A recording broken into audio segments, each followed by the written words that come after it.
Hello everybody, yes, it's Kyla. I am finally back and welcome to Paranormal at the Boneyard. I have been extremely busy the month of May, so this is the first paranormal vlog that I've been able to get out this month. So I'm hoping that I will get it out before June, but there's no promises. But I'm very happy to be back, and I'm very, very excited to be talking about the subject which I will talk about today, which is haunted theaters. Now, as most of you know, I am an actress and I've performed in many, many stages, and I think all of those stages are haunted in some way, shape, or form. So I'm actually at the location of the first theater that I have performed in many times, and I will get to the front and I'll show you the front, and it's going to be noisy because it's on a major street, but we're going to have some fun, okay? Now, I have had people ask me, they're like, well, why would you think a theater would be haunted? It's people pretending to have these intense emotions. They're not actually having these intense emotions, so why would the theater itself be haunted? And my thought is, there's a few reasons. For one, it's an actor emotes, and when they emote, they release so much energy that the energy clearly is going to stay in the theater. And secondly, I think sometimes the ghosts are just former actors and they loved the theater so much they want to stay there. And why wouldn't they? You know, like I think there's a couple of theaters I might like to haunt when I'm gone. But yeah, it's like you just, an actor loves the theater so much, why wouldn't you want to stay where you like being? And three, there are intense emotions when it comes to actors. Actors are very mercurial in their emotions, and I can speak from personal experience that you can have a bevy of emotions performing in a play. You're with these people for 2-3 months, sometimes 2-3 times a week for that time. And you're learning lines, so you're under the stress of getting things done under a deadline. You got to learn you just got to learn so much, and you're with these people a lot, and so the emotions can become intense. And there are some times where you're working with people whom you do not like, so there's that stress of constantly working with somebody you do not like. And then there are other times where you like people too much. So, you know, there are people that I know who met and became a couple, and they met through acting in a play together. I know I was one of them at one time. I dated somebody whom I met while we were performing in a play together. I know people who've gotten married who met while they were performing in a play together. So lots of emotions. Just because the perceived emotions are there for the play itself doesn't mean that the actor itself or the performers themselves don't feel the intensity of the emotions. Theater is a very, very intense place, and I pretty much think that might be why. I think actors like to stay behind, and I like thinking the residual energy stays behind. Also, with the theater that I'm coming to now, there is a lot of history, so that could also be why. All right, I hope you'll be able to hear me. We are on a very, very busy road. This building is right in front of Dundas Street or Highway 5 in Waterdown, so there is constantly going to be traffic going by, so I really, really hope you'll be able to hear me. But this theater is Memorial Hall in Waterdown, Ontario, and it is home to the Village Theatre. Now, I have performed many of plays in here. I have been on stage, I have been in the audience, and I like this place very, very much. And it does have a lot of history. Waterdown itself is full of history, and this place is no exception. Now, the cool thing about this is I went to Waterdown High School, and we are in Waterdown, and I had a really awesome history teacher, and he wanted to teach us local history, which I think is pretty cool because a lot of schools don't seem to do that. They just want to get to the big curriculum and stuff, but Mr. Hanley was insistent that we learn about local history, and this building was on the list of things that we learned about. Just a quick clasp and everything, but so I knew a little bit about it, and when I looked up online, a couple of things don't add up. This building was built in 1922, and the way I understood it from school is it was built because the old one, which was made of wood, burned down. The town actually had a major fire, which took out a lot of this area in the town. It was down by the creek, which is just down the street there. A little fire was going, and a piece of ash or cinder or something got onto some sawdust and basically took out almost every building on in this area. And what I understood in school was that this wooden building that was behind me at one point was one of the buildings that was taken out. And so that's why, and this bell tower, or this bell was in the bell tower in that wooden building. And so they built this one out of brick in 1922 and kept the bell just as a decoration to commemorate the war veterans of World War I. And if you come over here, there's a plaque with the war veterans. I don't know how well you can see that. With the veterans from this area from World War I.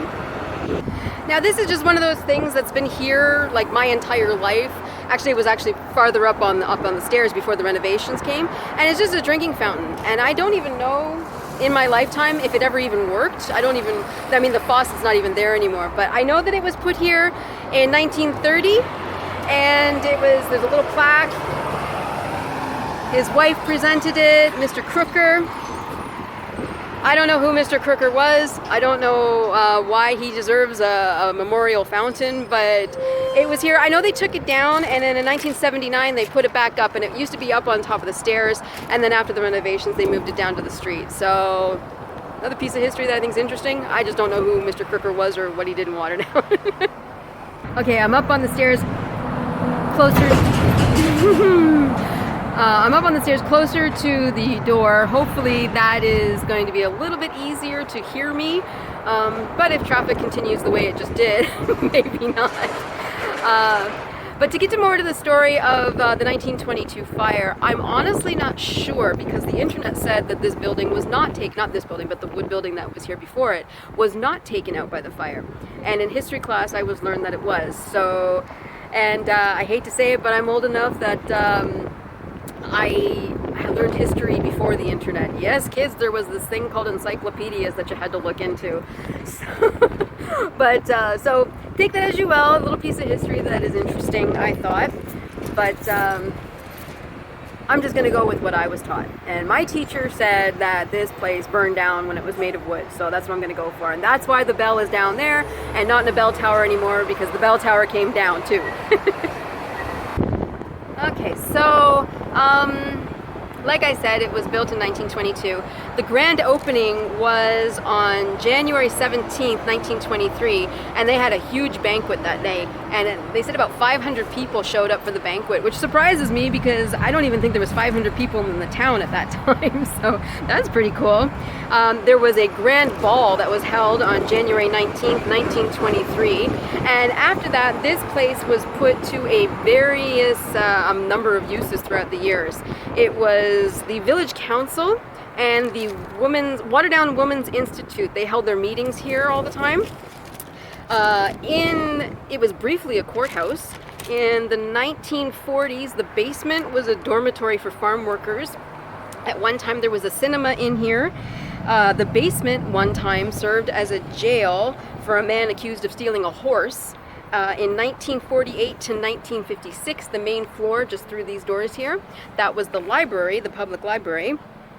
At the same time period, in the basement, which I thought was kind of odd, it was a shooting gallery for the local gun club, which I'm like, so you have the library, and at the exact same time in the basement, you have guns going on. So I was like, not really a quiet library then, I think. But and then in the 1950s, it was a dance hall. So that's just a quick history of the building itself that I could find or that I already knew. But Village Theater, which is the theater in Waterdown, it opened in 1972, and I believe it was Lisby and Mike Ray who opened the theater up, and lots of plays, lots and lots and lots of plays. Also, in addition to the theater, for about, I think it was like 20 years, they had a haunted house that was in here, incidentally, which I found really, really cool. It was for the kids. It was Halloween time. They'd have all these. I was a participant in it once, and I went through it once. And I don't know if it was the Rotary Club or if it was the Lions Club, but for whatever reason, they stopped doing it. Probably there just wasn't the money coming in. And the theater stayed. And the only time that the Village Theater was not going on in this building was during the time that they did some renovations and added a whole really ugly glass piece on the side of the building, which I don't like. It serves a purpose, I just don't like the way it looks. I think it looks terrible. And at that time it was over at the theater continued, but it was in a local church, and then as soon as the renovations were done, they moved back in here. So from 1972 to today, Village Theater has been in this building. As for the hauntings, I couldn't find anything online. There was nothing online that said, oh, the ghosts of Memorial Hall or anything like that, but I've had a couple of experiences. Basically, you walk in here and you never feel alone. Ever, ever, ever feel alone. And I've come in here for rehearsals and I've heard voices.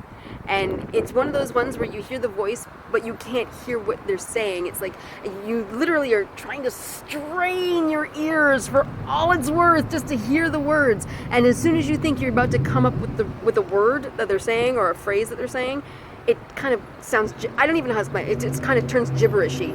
Like you're like, okay, maybe they're saying have a nice day, and then just sort of is like, yeah. You know, it's like they're communicating with other people. So I think that's residual energy. I don't think they're talking to us at all, like the living at all. I don't think they're aware of us at all. I think most of the stuff in here is residual energy, actually. And there have been times where I've come in here, and no matter where you go, you're up on the stage, you're down in the green room, down in the basement where the shooting gallery was, or the jail. So those are two pieces of high intense energy right there, as well as theater. And you don't feel alone. Even when I've gone into the bathroom, it's like I go in there and it's like you just feel like somebody's there just hanging out, and you're like, hello. So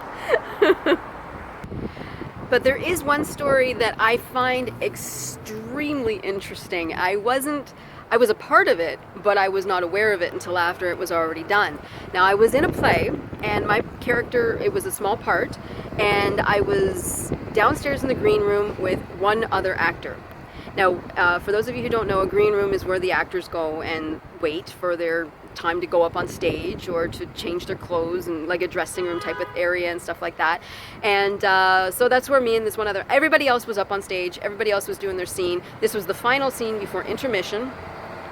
And he and I, because this is an old building, you know, like it's not exactly soundproof, so we couldn't exactly sit there and have a lengthy conversation or sing songs or play music. We couldn't do any of that kind of stuff.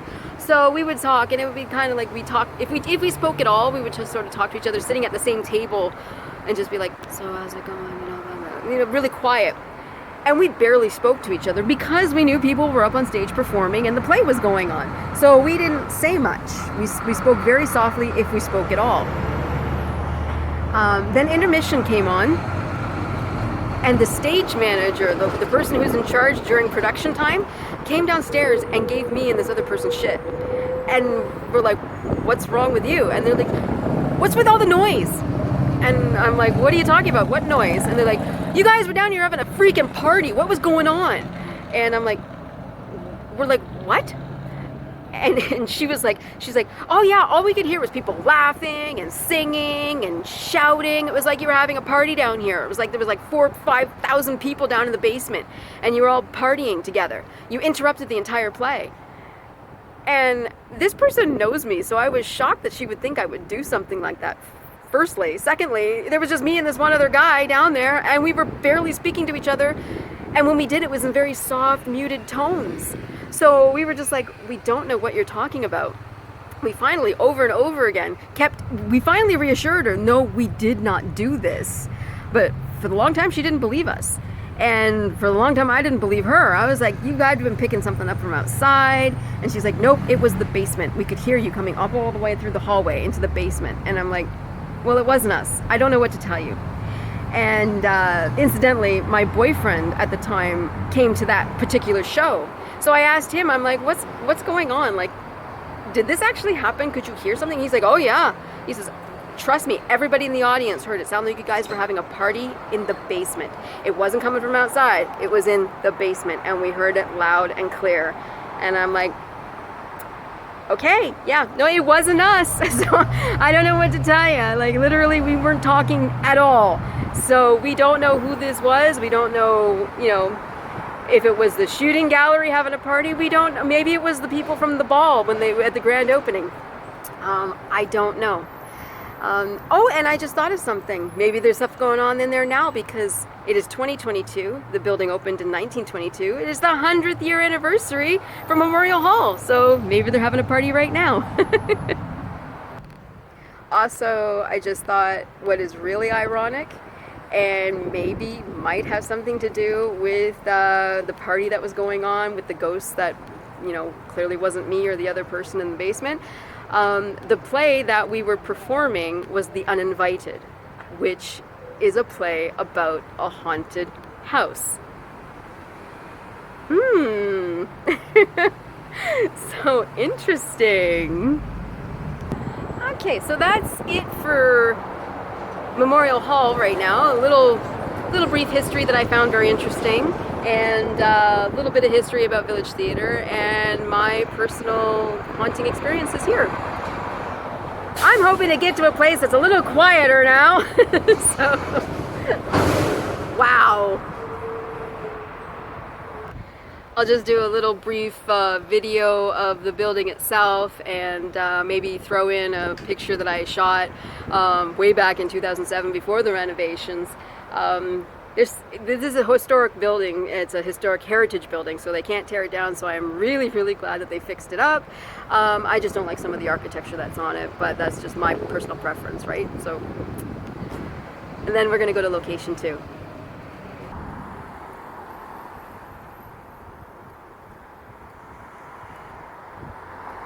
So this is the original building. I will admit, I do like the doors they've put on here. They're very nice doors. And you can see up there, this is 1914 to 1918, which was to commemorate the people from Waterdown who served and died in World War I. They since have put a plaque now for both World War I and World War II to commemorate the people from Waterdown, Flamborough area who served and died in both wars. And there is the addition that I can't stand. It was necessary. They put an elevator in, so it's now wheelchair accessible, but I really, really think it's hideous. I feel like they should have at least done brick. And, yep, Heritage Act plaque.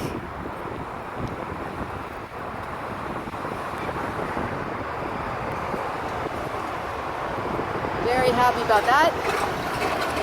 Okay, we are at location number 2, but unfortunately there is somebody doing some gardening in the front garden, so I'm actually going to get on the sidewalk because they might not like me sitting there talking about ghost stories outside the building. So I will be on the sidewalk, which is public, and I'll just make it like I'm just sitting here chatting away, and I'll put my acting chops to the test and see.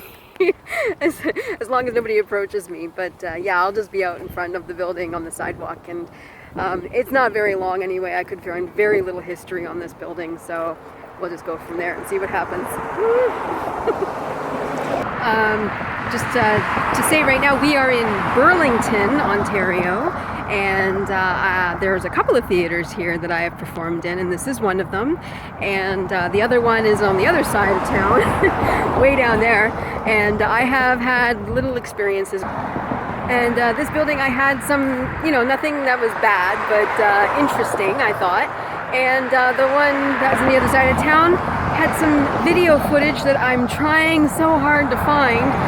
Not my video, that's the problem, it's not mine, so they say it might be lost. Yeah, so here we are. Alright, I'm going to sneak a little bit onto the property here, because all you can see here is a big giant tree. That's the building right there. Yes, it is a church. And I know that some people are going, well, a church? I thought you said a theater. Why would you at the church? Yes. There is a theater in the basement of the church. And it's pretty cool, actually. It's like this whole section on top. There's the chapel, and then there's like a hallway where I guess they have like Sunday school and things like that. And in the basement, they have like a banquet hall area, a kitchen, and a beautiful theater. It's very small, but I actually really, really like it. And I think along with theaters, churches are probably one of the most haunted things as well. And I think that is because of the energy and the intensity that people have for their religions. And that's why I think people enjoy church and that go and are firm believers and probably want to stay behind, because why wouldn't you want to go where you want to be, right? So that's my theory on that, is churches and theaters. Very intense emotions. As I said, online I found very little information about this particular church. This is West Plains United Church in Burlington, and basically all I can say was the congregation started in 1871. Turn around.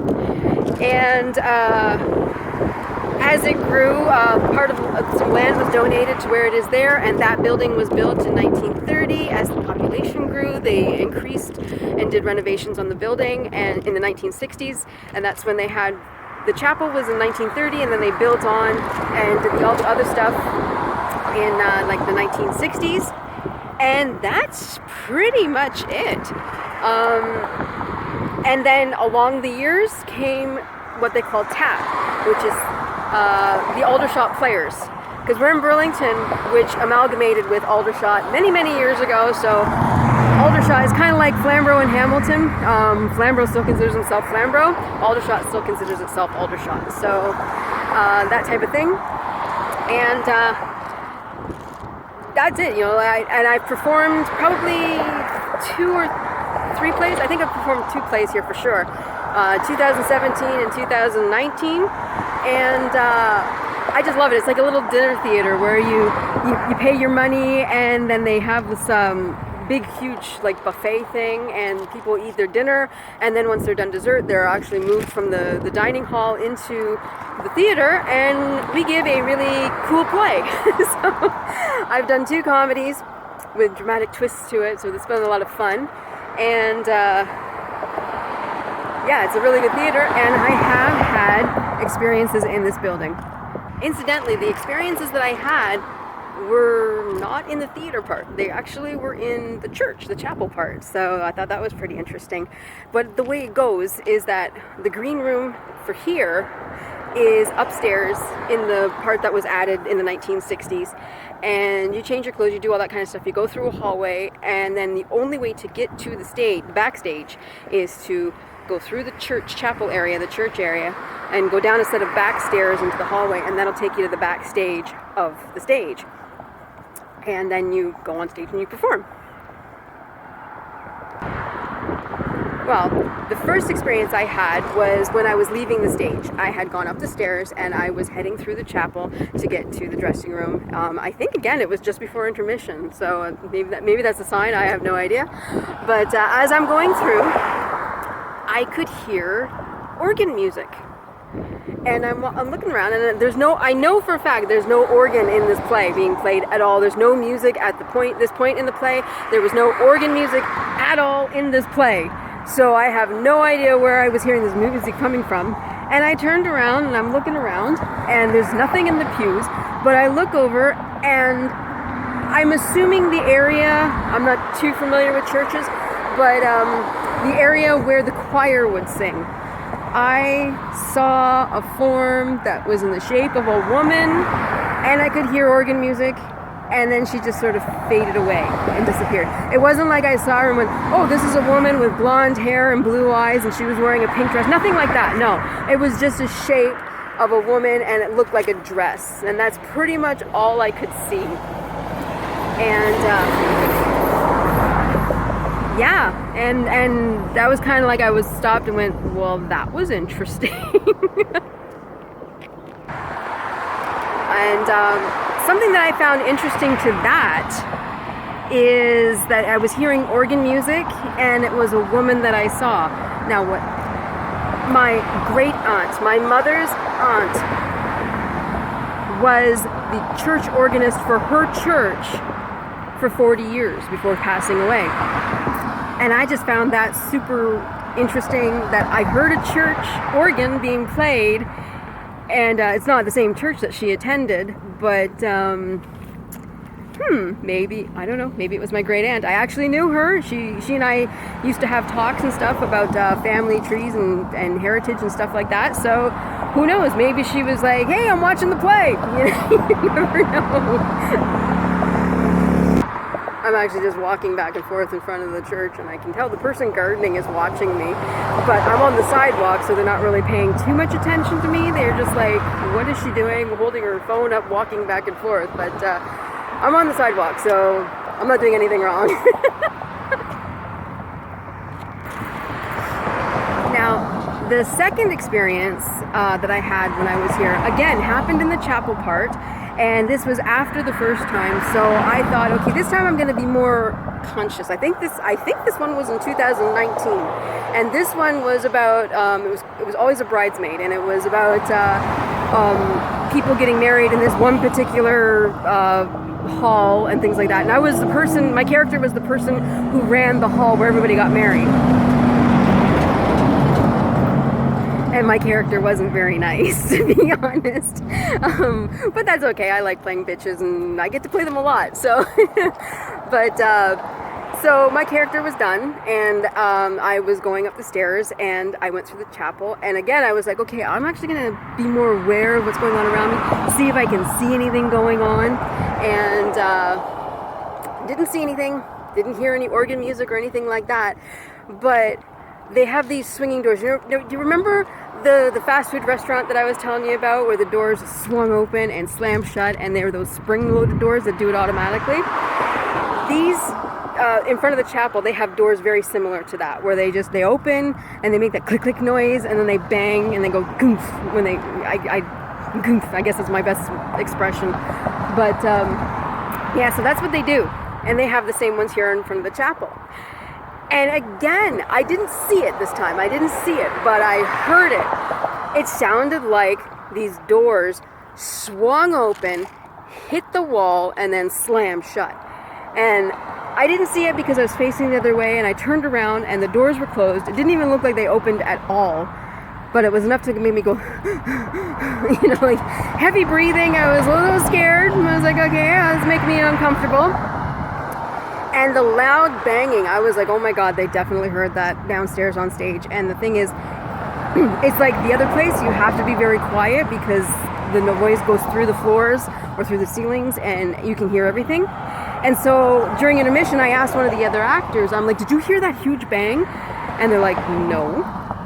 I said, no, and I told them the time during the play that it was at, and I said, I was walking through the chapel part, and the doors, it sounded like they just swung open and slammed shut, and it made this huge banging noise that echoed. It actually echoed in the chapel, and she's like, we didn't hear a thing. And I'm like, okay, because I could hear them. I could hear what was going on in the play downstairs. I could hear the lines. I could hear the lines. I could hear them speaking, and I could hear the audience laughing, and they couldn't hear a door slamming shut with force. So maybe that was just for my ears only. I don't know. Maybe there's somebody in Burlington who doesn't like me, so they just keep slamming doors to try and make me leave. I don't know. But those are the only two experiences that I've had in this church here, which is in the church part, not in the theater part, but I was performing in a play in the theater that was in the basement. So in a roundabout way, this works. Oh my God, this street is so noisy. This is almost as bad as Waterdown. Or maybe just as bad. I don't know. It was, every time I tried to start to say something, a car would go by, and like trucks would go by, or a motorcycle would go by, and I'm just like, can't you people tell I'm filming? But yeah, I'm just going to head back to my car now, and I'm going to make my way home as I have to get dinner ready for my father and brother. And I'm hoping that I'll be able to get out to 2 more theaters and tell little stories about those places. One, I've never performed in either of the theaters that I would like to do tomorrow, and but I have had experience in one, and in the other one, just a really, really cool, interesting story. So I hope that I'll see you tomorrow in Hamilton for these 2 theaters that I would like to talk about. So Until then. Well, it looks like I'm only going to have 2 theaters, haunted theaters, in this Paranormal at the Boneyard segment. May was a complete bust for me for these vlogs, and for that I am truly, truly sorry. I've been so busy. Even just now, I've just come back from a meeting completely unrelated to Paranormal at the Boneyard. So I've just been so busy, which is good because I enjoy being busy, but it's taking up my time for things like this. So I'm hoping what I'll do is I'll do the 2 theaters that I've already talked about and send that off as a vlog, and then I'll do the 2 other theaters that I wanted to talk about, maybe 3 theaters, next week. And then I will have that for 2 weeks from now. So I'm hoping that I will find the time to do that, and because theaters are great. Theaters are great places for stories. They're great places for ghosts, and theaters are awesome places. Being an actress, maybe that's just why I just like them. I feel at home in theaters, so yeah, they're great for ghosts. There's ghosts in every theater. There's every single theater I've ever been in has some sort of haunting, so whether I've been performing in them or not. So I will say goodbye, and I will see you soon. I will get to the other theaters. Those ones are all in one city, kind of in a similar location. I could actually walk to them all, so that will work in my favor, hopefully, and I will get to those next week. I hope. So I encourage you to watch The Boneyard with TJ. He is an excellent interviewer. He likes to do podcasts with musicians. He's branching out into all different types of music now. He used to do just heavy metal. Then now he's doing all kinds of musicians now, all different types of music. He's starting a hip hop, R&B kind of funk section. He's got the heavy metal. He's got just plain, artists who don't do anything with music, so it's just an artist section. He also has a cooking show called The Boneyard Cafe. So, and that is so much fun. He's just his usual happy, exuberant self while he's cooking something. He recently just had one where they were doing a live barbecue cafe at the Boneyard, so that was a lot of fun. And please subscribe to my channel, subscribe to the Boneyard's channel, follow me on Instagram and Facebook, and I hope you all have a wonderful day, and I will see you with more haunted theater soon at Paranormal at the Boneyard. Bye!